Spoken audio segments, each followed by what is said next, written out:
Olá, lá, meus amigos do Magistério Educacional do Decorando a Lei Seca. Meu nome é Leonardo Lagos. Estamos aqui para mais uma aula de revisão do Exame Nacional da Magistratura. E o Magistério Decorando a Lei Seca estão com essa proposta de te trazer conhecimentos importantes para o Exame Nacional da Magistratura numa iniciativa inovadora, única e inédita no Brasil, de forma gratuita, trazendo grandes nomes do direito para trazer a vocês informações relevantes e que vão contribuir muito nessa caminhada para que você se torne um magistrado ou uma magistrada daqui adiante. Mas, para isso, a gente precisa superar o ENAM, o nosso já conhecido ENAM, que já tem uma certa amostragem, a gente já começa a entender um pouco mais de qual é a abordagem que a Fundação Getúlio Vargas vem dando e vai dar para o Exame Nacional da Magistratura, sobretudo porque nós já temos também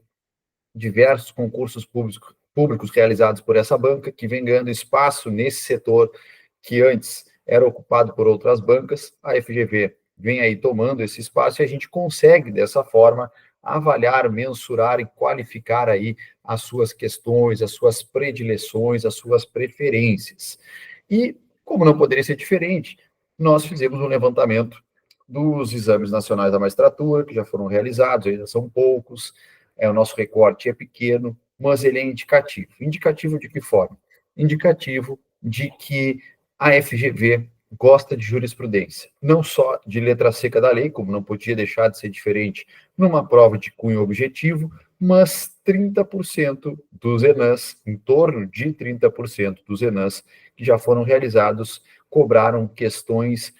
dos principais julgados do STJ e do STF. Razão pela qual a gente, na aula de hoje, vai trazer alguns julgados do Supremo Tribunal Federal e alguma coisa da STJ também, que trata especificamente sobre a proteção constitucional da criança e do adolescente. Nós sabemos que o edital do ENAM,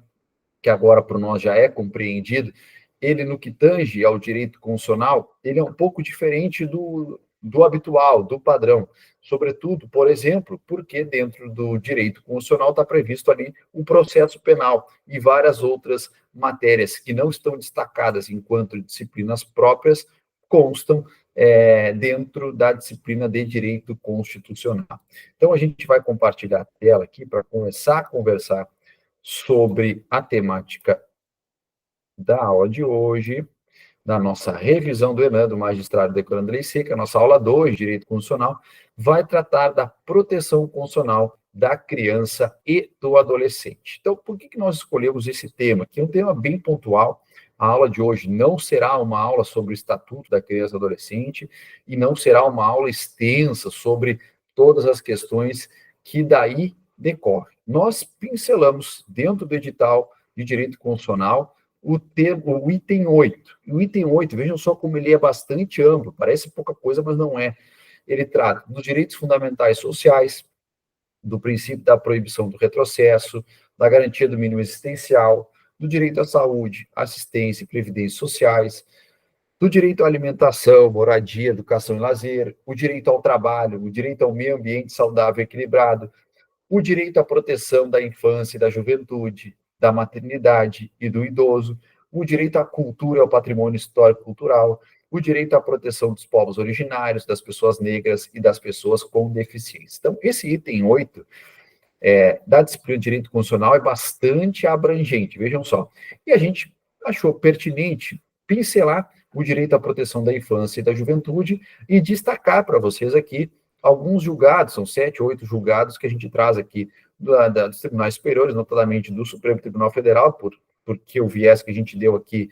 foi interpretação constitucional dos dispositivos da Constituição que dizem respeito a esse tema, então a gente trouxe aqui interpretação decorrente do Supremo Tribunal Federal sobre essa temática, porque entendemos que tem chance de ser cobrado dentro de direito constitucional a questão da proteção da criança e do adolescente, certo? Então, sem maiores delongas, a gente vai passar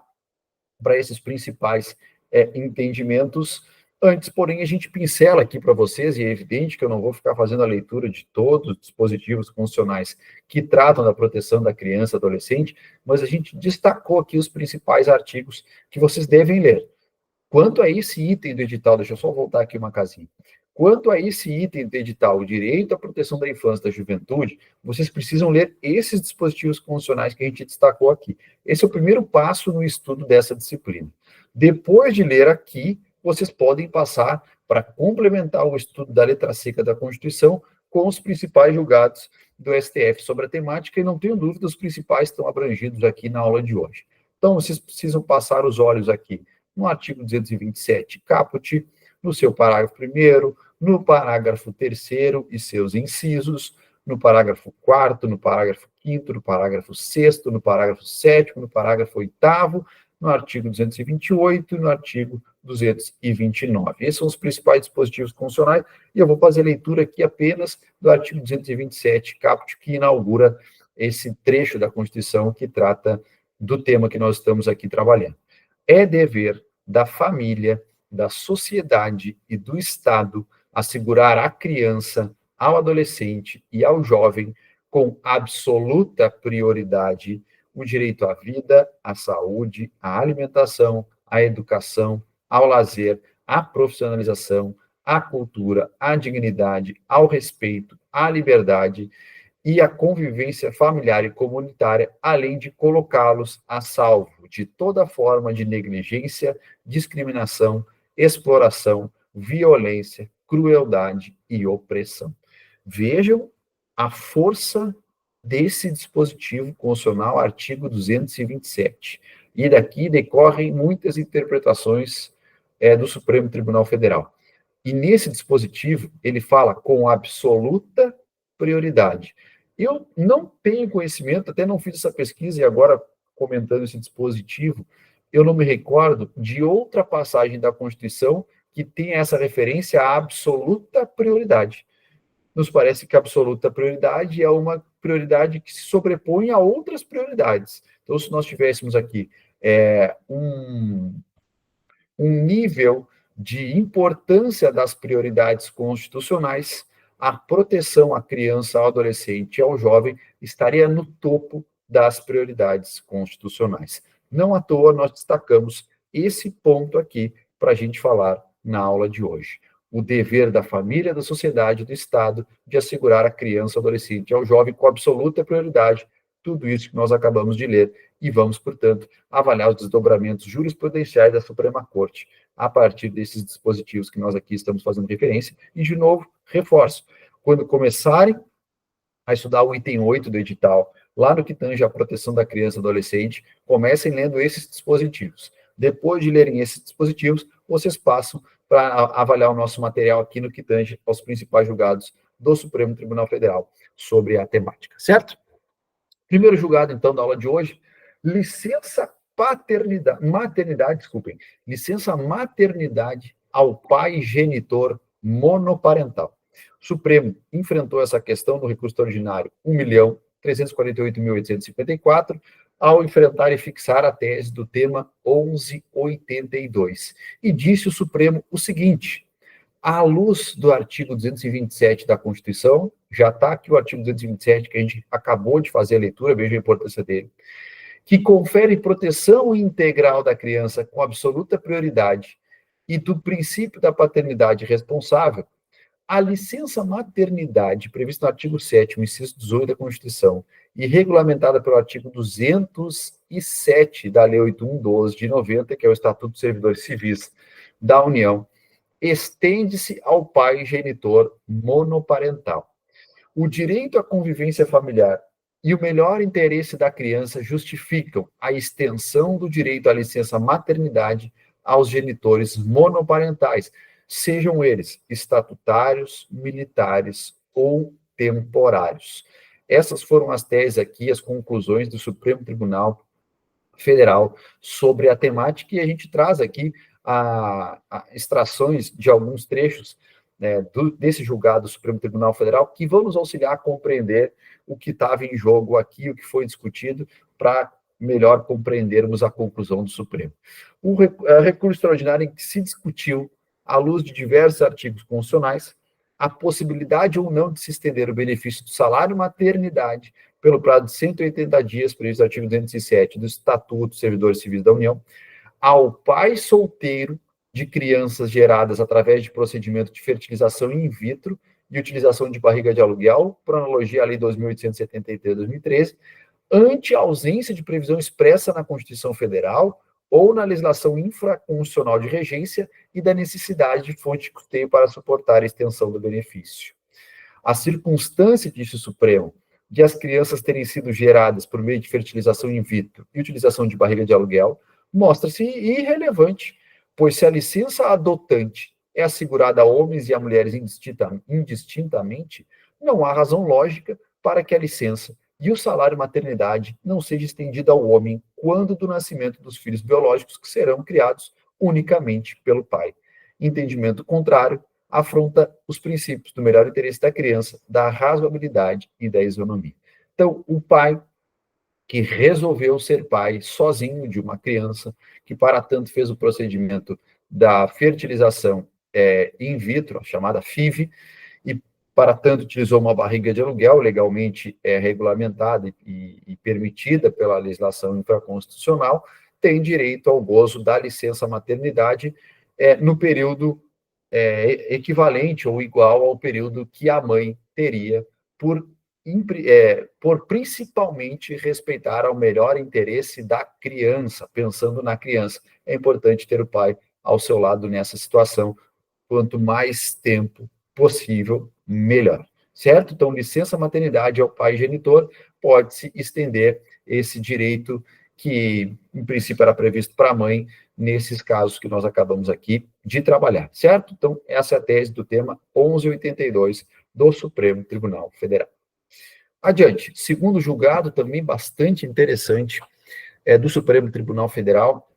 que diz respeito à obrigatoriedade de vacinação dos filhos versus convicções filosóficas, religiosas, morais e existenciais da família.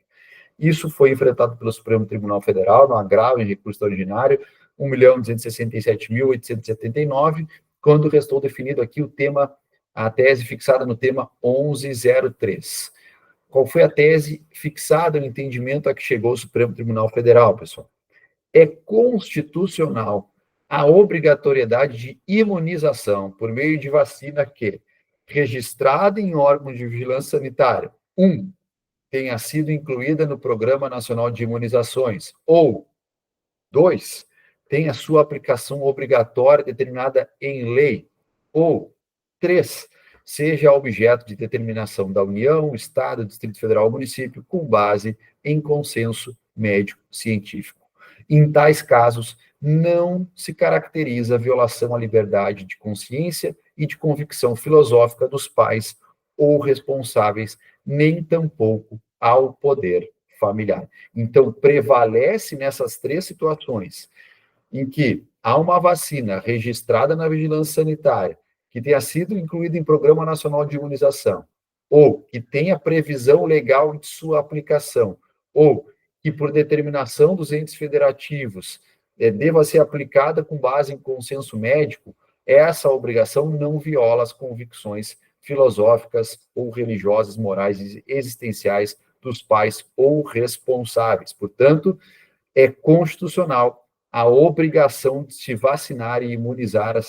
os filhos e, enfim, as crianças nessas circunstâncias. Nesse recurso extraordinário se discutiu, à luz do artigo 5º, incisos 6º, 8º e 10º da Constituição, se os pais, com fundamento e convicções filosóficas, religiosas e existenciais, podem deixar de cumprir o calendário de vacinação determinado pelas autoridades sanitárias. E aqui, o direito assegurado a todos os brasileiros e brasileiras de conviver num ambiente sanitariamente seguro sobrepõe-se a eventuais pretensões individuais de não se vacinar. Então, aqui o interesse coletivo, o interesse público primário se sobrepôs, prevaleceu sobre o interesse meramente particular de não se vacinar, ainda que fundamentado num direito também constitucional, que é, por exemplo, um direito à liberdade religiosa, certo? E esse tema extremamente importante, para mim, poderia, por exemplo, ser um tema, inclusive, de prova discursiva para a magistratura, aí, porque é um tema bastante aberto, que versa sobre direito constitucional, que versa sobre proteção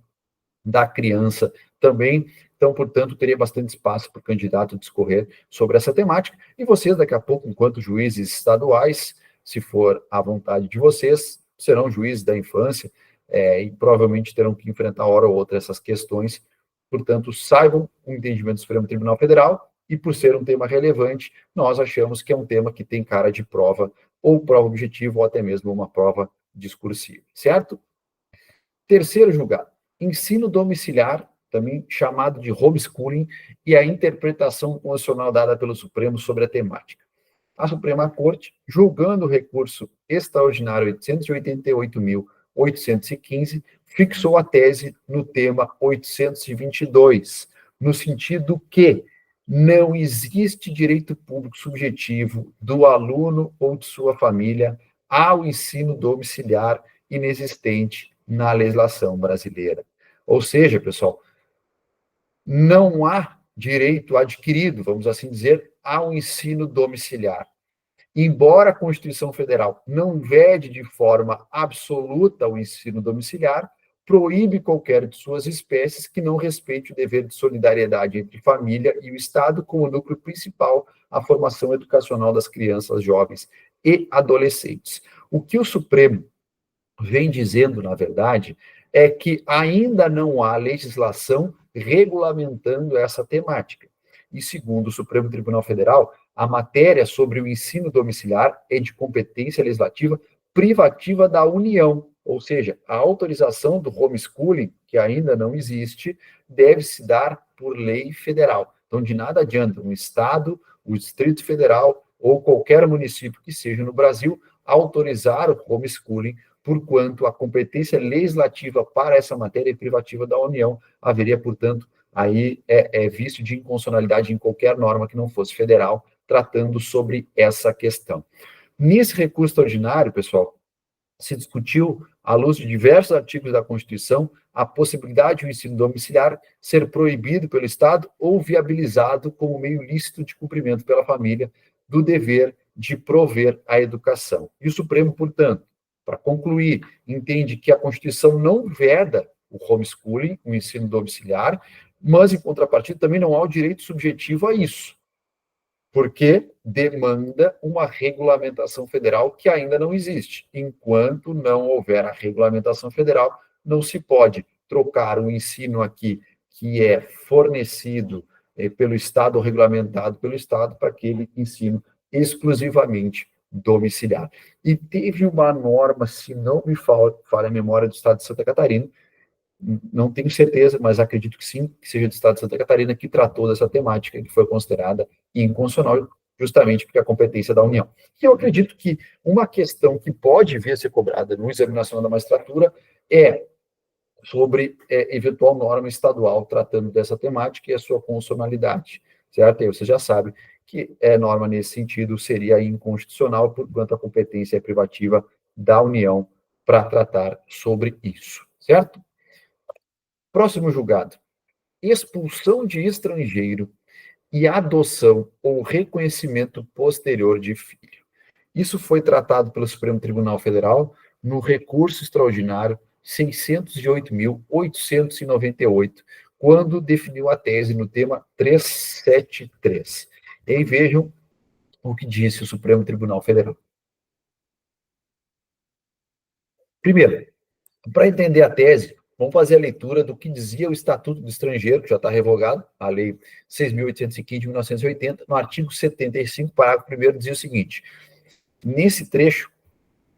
o Estatuto do Estrangeiro, ele tratava da expulsão do estrangeiro. E aí no parágrafo 1º do artigo 75, dizia o seguinte: não constitui impedimento à expulsão, à adoção ou reconhecimento de filho brasileiro supervenientes ao fato que o motivar. Então, acontecia algumas vezes da pessoa ser estrangeira, praticar aí alguma conduta sujeita à expulsão do país, e posteriormente a essa conduta, ele adotasse uma criança brasileira ou tivesse um filho reconhecido, um filho também brasileiro. Essas circunstâncias, pelo Estatuto do Estrangeiro, não impedia essa pessoa de ser expulsa do Brasil. Ela seria expulsa e o filho ou adotado ou reconhecidamente biológico, ainda que brasileiro, poderia correr o risco de ficar sozinho no Brasil, sem o amparo desse pai adotivo ou pai biológico. E o Supremo Tribunal Federal, interpretando essa regra do então Estatuto Estrangeiro, que já está revogado, entendeu que o parágrafo 1º desse artigo não foi recepcionado pela Constituição de 88, sendo vedada a expulsão de estrangeiro cujo filho brasileiro foi reconhecido ou adotado posteriormente ao fato ensejador do ato expulsatório. E aí a justificativa do Supremo, uma vez comprovado estar a criança sob guarda do estrangeiro e deste depender economicamente. Então, aí o Supremo justifica, olha, e se esse estrangeiro tiver a guarda da criança, do seu filho adotivo ou biológico, sustentar esse filho e esse filho depender dele, como é que a gente vai expulsar o estrangeiro e deixar o filho aqui? Então, pela proteção, melhor interesse da criança e pela proteção integral da criança, não há suporte constitucional nesse dispositivo legal, de modo que não se tem como entender como ele tenha sido recepcionado pela Constituição Federal. Tanto é, pessoal, que a nova lei de imigração, já tem aí seus quase 8 anos,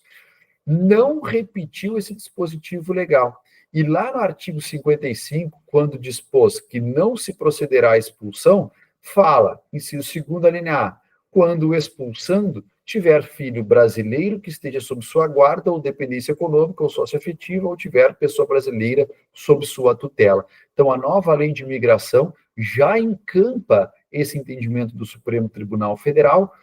especialmente visando aqui o melhor interesse da criança ou sua proteção integral, no sentido que caminha, como nós já lemos e já compreendemos, o artigo 227 da Constituição, que tem aquela forte redação que impõe a prioridade absoluta do Estado, da sociedade e da família na proteção da criança, adolescente e do jovem, certo? Próximo, intervenção judicial e vaga em creche. Esse é um tema que, de certa forma, já vem pacificado por um tempo pelo Supremo Tribunal Federal, mas que aparece aí nos julgados corriqueiramente do Poder Judiciário, e a gente precisa aqui relembrar que no julgamento do RE 1.008.166, quando o Supremo enfrentou o tema 548,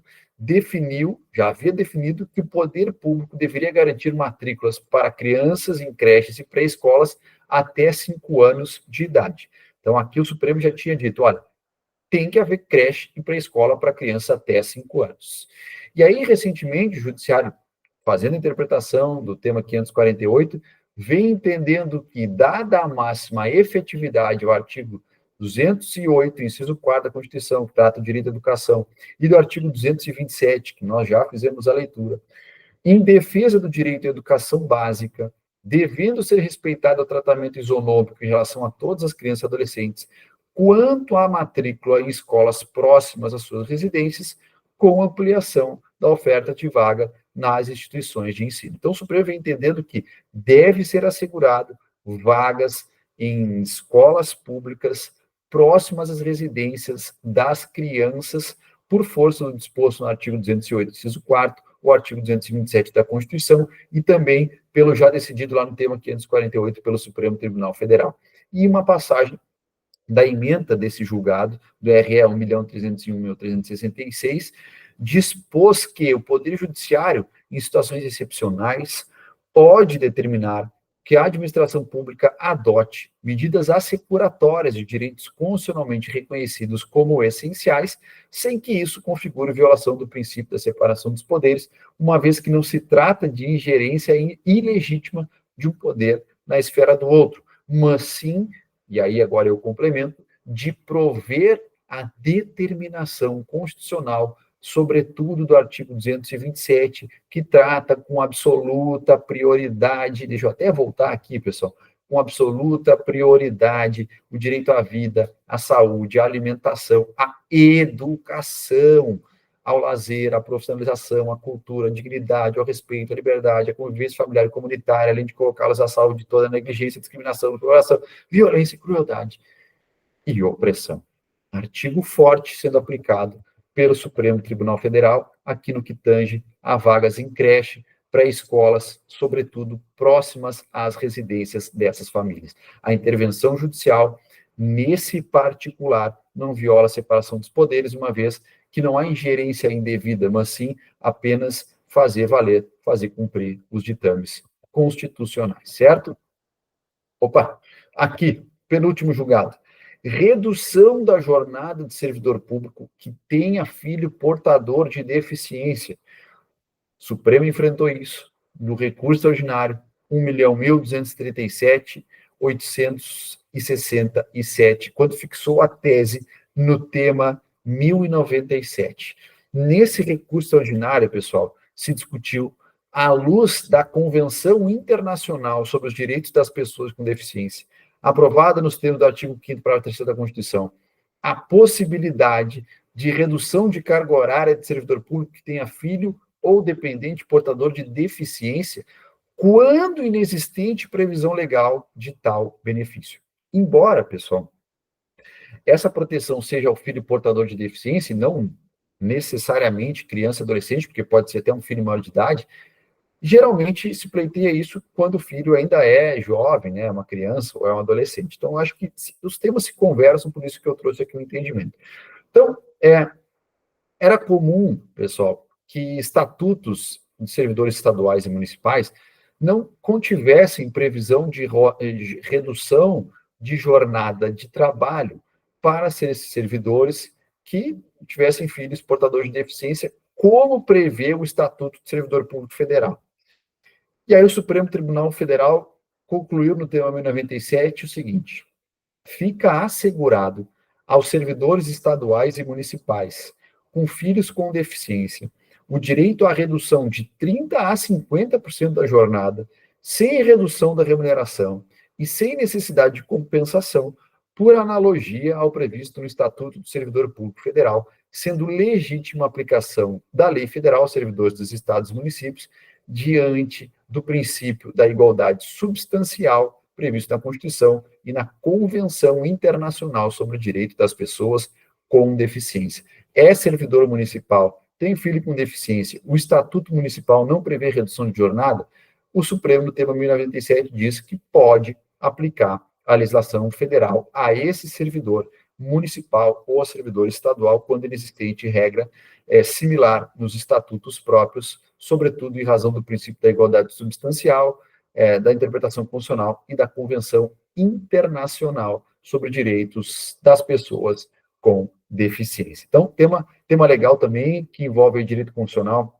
não só da criança e do adolescente, mas também da pessoa portadora de deficiência, também resguardando aqui o melhor interesse do filho que precisa do pai ou da mãe, na maior medida possível, no maior tempo possível, para prover as suas necessidades, e o melhor, sem que o pai ou a mãe, servidor público, precise compensar essa redução de jornada ou sem que tenha redução na sua remuneração, certo?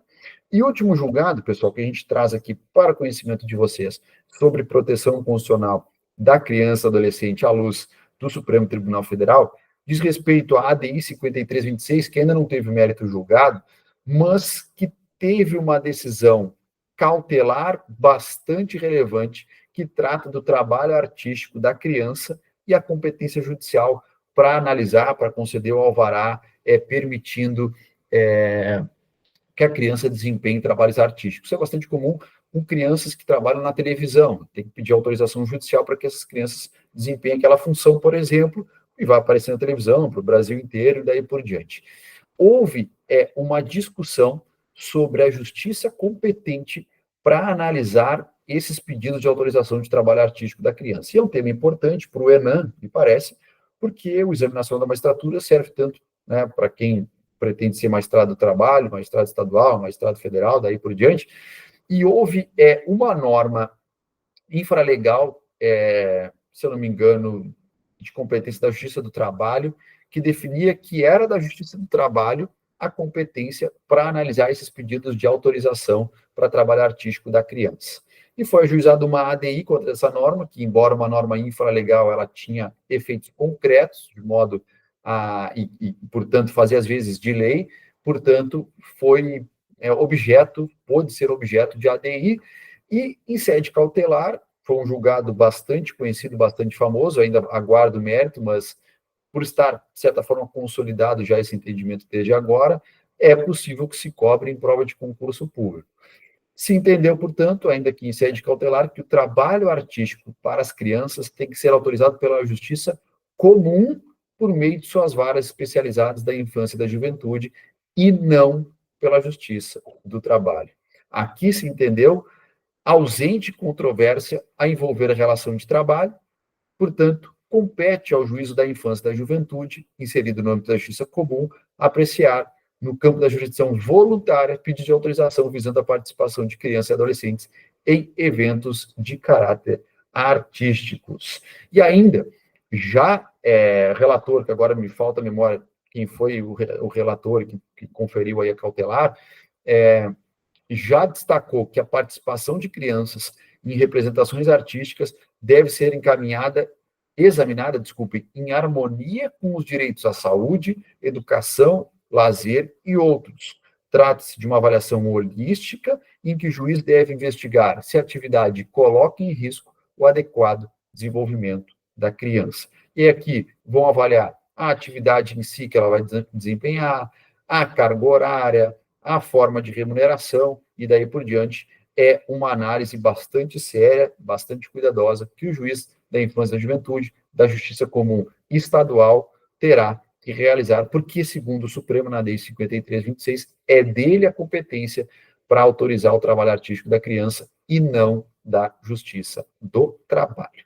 Certo, queridos? Dito isso, nós passamos a régua aqui e fechamos a nossa conversa sobre proteção constitucional da criança e do adolescente. E aí, de novo, eu convoco as senhoras e os senhores que leiam o artigo 227 e seguintes da Constituição Federal, depois releiam o nosso material em que constam os principais julgados do Supremo Tribunal Federal a partir desses dispositivos constitucionais, e reforço, aqui a gente não falou de ECA, não falou de Estatuto da Criança e do Adolescente, não falou de interpretação do Supremo sobre o ECA, não falou de interpretação do STJ sobre o ECA. A gente falou exclusivamente sobre direito constitucional da criança e do adolescente a partir da interpretação do Supremo Tribunal Federal desses dispositivos constitucionais que tratam dessa proteção. E nos parece que isso basta para abarcar o que importa para o Exame Nacional da Magistratura no que tange ao item 8 de direito constitucional em relação ao tema que nós ali destacamos para a aula de hoje. Lendo esses dispositivos constitucionais e conhecendo esses julgados que nós trouxemos aqui, quanto a esse trecho do item 8 de direito constitucional, vocês podem ir bastante tranquilos para o Exame Nacional da Magistratura. Certo, meus queridos? Por hora era isso. Na sequência, voltaremos depois com mais aula de direito constitucional para facilitar a caminhada de vocês no Exame Nacional da Magistratura. Certo? Bons estudos e até a próxima.